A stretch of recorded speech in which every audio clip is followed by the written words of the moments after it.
Salutations everyone, welcome to my For Glory guide for DK. Donkey Kong is here in his house, the leader of the bunch. You know him well. He's finally back, and actually better than he has been in any other Smash game previously made. He's had some nerfs to some moves, not as much damage on the up special. His side special isn't as great, but you know, it got more shield damage. But now with the new update, there's less shield damage, so but it'll still leave him like a sliver. So you need some shield damage in order to get that headbutt to break the shields. Still really good. You also have the down B to break shields. That thing breaks shields like nobody's business. If your opponent is just not smart enough to let go or, you know, shield in the first place, that can be an easy stock in many situations. He's got the charge punch, he's got the headbutt, he's got invincibility, intangibility on so many moves. His forward tilt, his down tilt, he's got intangibility frames on his arms. His up smash has intangibility on his arms and legs. His back air is amazing. He's got intangibility on his head, on his up air, and the guy, he has a lot going for him. He's the second heaviest character in the game, 20th fastest walk speed, 9th fastest walk speed, 20th fastest run speed, 8th fastest air speed, 18th fast fall speed, and 19th fast fall speed. So while he does have some speed going for him, he isn't the fastest character in the game. He has a lot of trouble approaching this Donkey Kong. And see, the thing is, with Donkey Kong, his aerials are so laggy and his vertical knockback, his vertical recovery is so terrible that if you get hit while trying to input an aerial, sometimes the aerial will come out after you get hit. And if you throw out a forward air or even a neutral air at stage level without full jumps, you will die. And sometimes even with full jumps. Sometimes the game just takes your second jump away from you. I don't know what it has against Donkey Kong. But he did get the ding dong in the 1.1 update, which is really what moved him up to the position he is in now. And the nice thing with Donkey Kong is you can do awesome stuff like this: jab, down tilt, dash attack, forward smash, up smash, back throw, and Donkey Punch. And no more Mega Man. There's actually a lot of Mega Mans this week, more Mega Mans than ever, a lot of Roys, and oddly enough, a lot of Donkey Kongs. So yeah, here we are going to get the Dark Pit. So with Donkey Kong, like I said, with the ding dong, it definitely moved him up. You have the forward carrier throw, the jump, and then throw upwards, and then jump up air. And damn, that Donkey Punch is so strong. And with that, it's not like the easiest combo to hit. It's not the hardest combo to hit. You definitely take your practice with your timing, and because you have to do it fast. There's very, very little room for error. Your opponent can't spot dodge it, but if you follow your opponent's DI, you can do, instead of hitting with the back air, if you're not going to hit with that, you can do two back airs and then an up special to get your maximum amount of damage. Now, while he does have some pretty fast movement, and is, you know, the second heaviest character in the game, you're going to be surviving a long time with Donkey Kong, which makes him a rage monster. Donkey Kong is a half bruiser, half grappler in this game. You know, like many other heavy characters, he's going to hit hard for a lot of damage and have no trouble killing. But he's also a half grappler in that he uses, you know, his throws to his advantage, especially with the ding dong up throw up air combo. You're gonna need to get some throws in there to rack up your damage. And there's the Donkey Punch again for the second kill. Now going up against a Lucas, who I saw a few of in this game as well. Donkey Kong is a weird character when you take a look at, when you try to figure out where he fits in the metagame. Like, I honestly have no idea where Donkey Kong fits. Like, everyone had him as like low tier at the beginning, but with the 1.1 and the additive of the ding dong, some people had him like at the bottom of its top tier, or, you know, at the very least high tier. And I honestly don't know. His frame data kind of sucks. He only has 2 attacks that come out before frame 7. His jab comes out on frame 5. It's a really good jab, 10%, you know, 2 hits. You can follow that up with down tilts. You can follow it up with the dash attack, depending on what your opponent does. The dash attack did also get buffed in the 1.1 update, so it does more damage and has less landing lag. It is, however, super unsafe on shield. He doesn't have a lot of great out-of-shield options outside the up special. It is a fantastic out-of-shield option.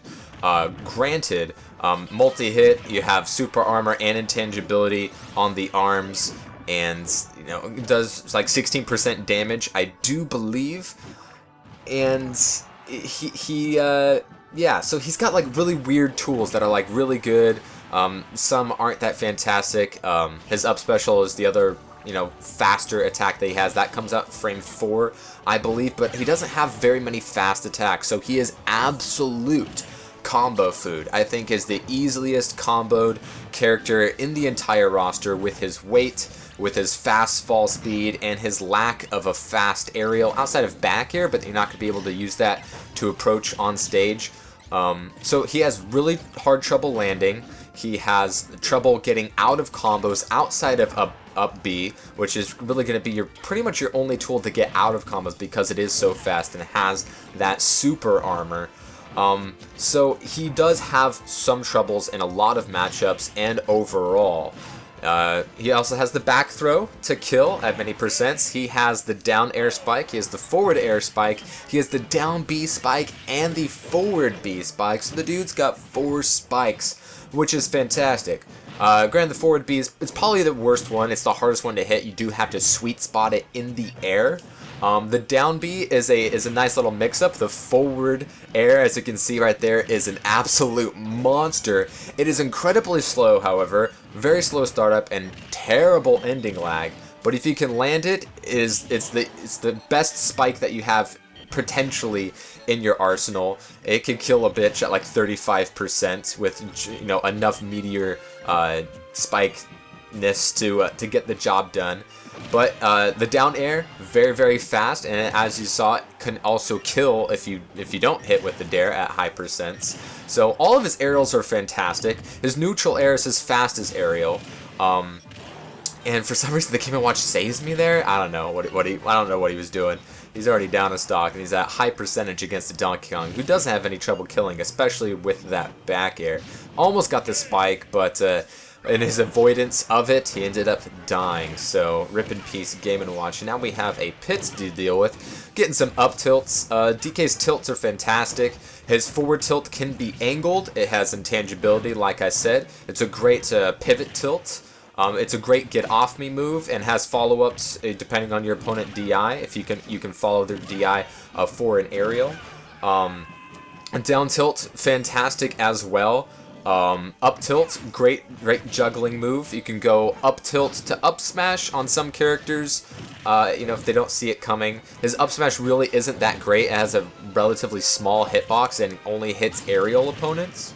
So by far his worst smash, but up tilt's fantastic. You can do a few up tilts into a down smash. You can do a few up tilts into a neutral air, depending on what your opponent does. Double down tilts, it'll trip them. You can go for triple down tilts, go into a dash attack after those down tilts, or you can do a down B from a down tilt. So his tilt game is awesome. His aerial game is awesome. You have the up air, which is incredible. Granted, on For Glory, you're not going to be getting the ding-dong kills at like 50-60% because there's no platforms, which would definitely benefit Donkey Kong. But unfortunately, in For Glory, it is all Final Destination, so you're still gonna have to, get him in the high 70s, maybe 80s to kill with the up throw, up air. But that's okay. It's soon enough. His main kills are going to be with the up air.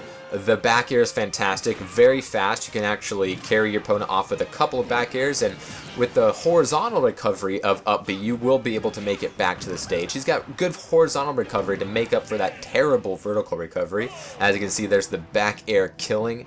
Absolutely fantastic, that back air. It's really it's your best approach option with Donkey Kong because it's so fast. And here's the joke game against the Ike, and a little bit of down B, and you broke your shield, and you're just gonna fall to your death. So that is definitely something that can be useful to you on the ledge. Not necessarily a great kill option, not great for racking up damage, but if you can break a shield, by all means do it. Some attacks that many people will try to spam to approach, like Ike's side B, will get out-prioritized by the down B. It is also one of the biggest hitboxes in the entire game. A little bit of rage does not hurt with Donkey Kong to charge up that super punch, get him with the back throw and back air, and that is it for Ike. He will not be able, he had a very, very small recovery window that he had to be perfect to nail. So here's the final game against another Donkey Kong, of course. You know, I gotta make sure that I'm the king of Kong. We don't have to worry about plumbers or another little chimpanzee to fight us. When it comes to Donkey Kong, the only thing that can defeat another Kong is another Kong, and here we have some strawberry milk motherfucker who's trying to take my crown. I'm not gonna have any of it. You know, Donkey Kong is a pretty good matchup against Donkey Kong because he's absolute combo food. That is a weakness that is definitely exploited by so many characters. There's a lot of combos in the game that can only be pulled off against Donkey Kong because of his weight and his fastball speed. There's the ding dong kill, absolutely fantastic, very, very, very worth it. Not punishable.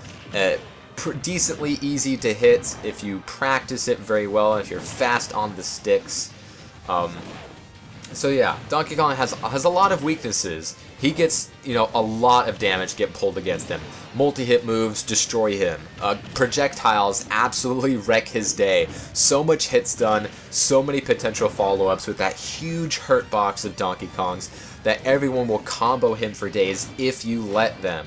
So with Donkey Kong, you can't make mistakes, and you have to cover all of your opponent's options. If you can do that, Donkey Kong can be a ferocious character, an absolute ape, if you will. Killing with back airs, all your aerials, all of the spikes. Just be wary, because the dude's absolute combo food. He doesn't have any approach options that are very good or safe. He doesn't have any answer to projectiles, and multi-hit attacks can really hurt him, but the dude hits like an ape. So that is Donkey Kong for Glory, and let me know what you guys think about the character and where he fits in the meta. Next week will be Peach. If you see anyone on screen with their own thumbnail, they are in the playlist. You can check them out in the description below, and let me know who you'd like to see after that.